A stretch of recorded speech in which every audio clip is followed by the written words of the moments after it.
Hello? Ma!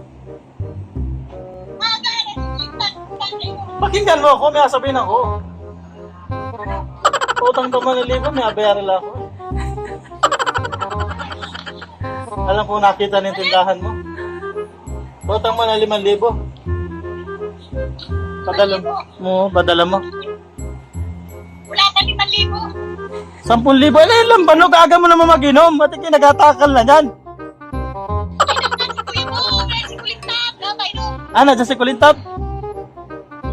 Gaga niyan. Eh, ang bito kayo na eh. Asunogin? Yeah, ba't inabawasan mo yan? Ang daya ay, oh.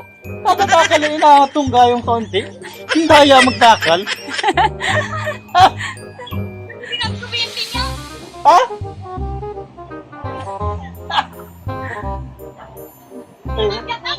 Ano, tikman?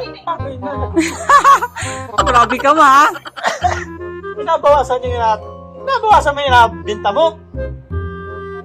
Bawas agad ng 2 lagok yan. Nakatakal mo, tapos agad naman mo ng lagok.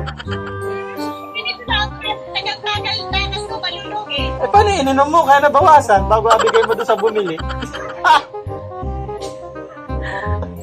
Wala.